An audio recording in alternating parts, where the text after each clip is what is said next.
À quelques jours du début des Jeux Olympiques de Paris, Voiles et Voiliers et la Fédération française de voile vous emmènent à la rencontre des 14 athlètes sélectionnés pour représenter la France. Des femmes et des hommes, tous tournés vers le même objectif, rafler des médailles, et tous unis autour d'une même passion, la mer.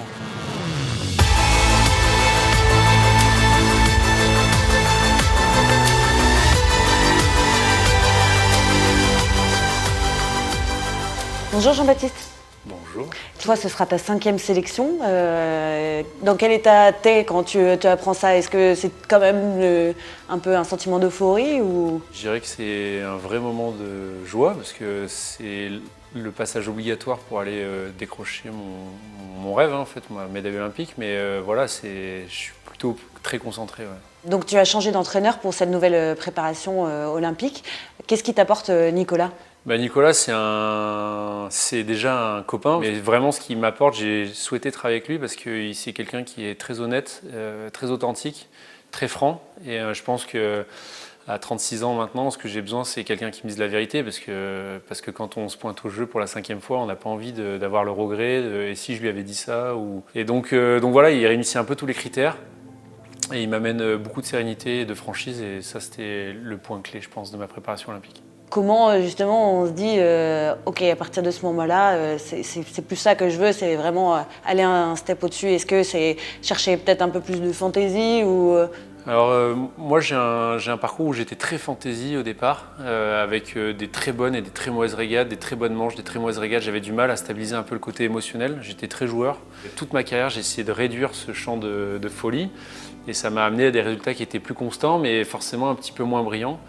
Et là, ça fait quelques années maintenant qu'on essaie de remettre un peu de folie dans ce jeu et en se basant sur l'expérience justement pour pas aller faire des gros plombs et quand même garder ces petits moments de folie qui font gagner des manches, qui font passer au travers des moments durs, quoi.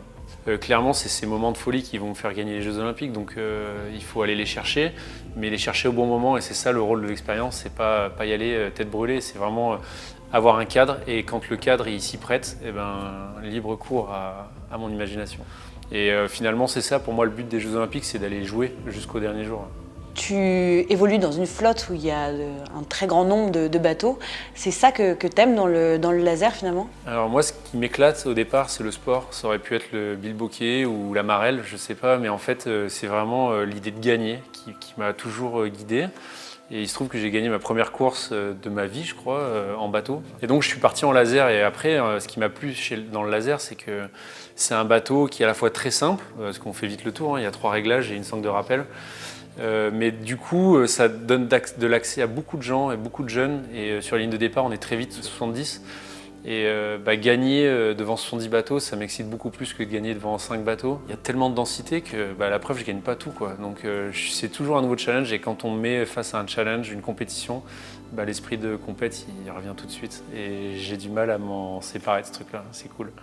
Quand tu te remets dans la tête du petit JB qui découvre un peu la voile, tu t'imaginais en arriver là, être aux Jeux Olympiques pour la 5e fois? C'est dur de répondre à cette question parce qu'on ne se projette pas vraiment quand au départ c'est un jeu, hein, c'est un jeu.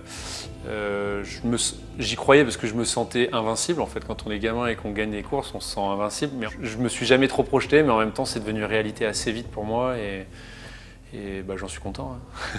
Je crois que ton envie de faire de la voile à haut niveau, c'est aussi venu de la Coupe de l'América. Cette année, il y aura effectivement la Coupe de l'América avec en plus un défi français.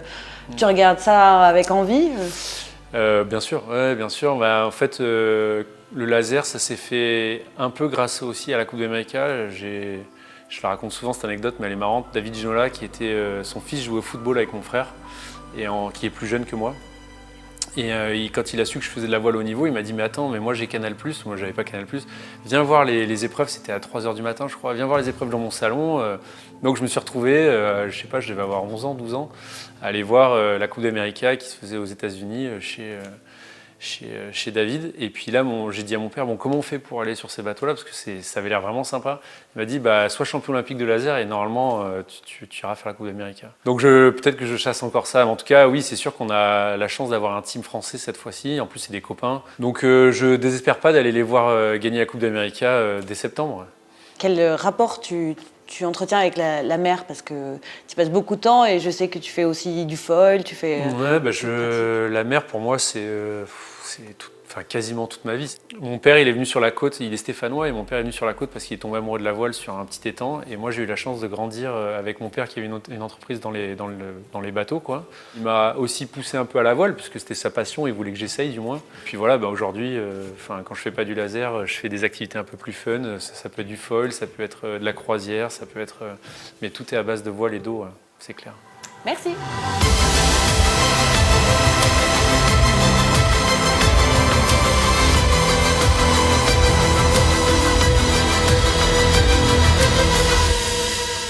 Rendez-vous à Marseille du 28 juillet au 8 août pour suivre l'équipe de France.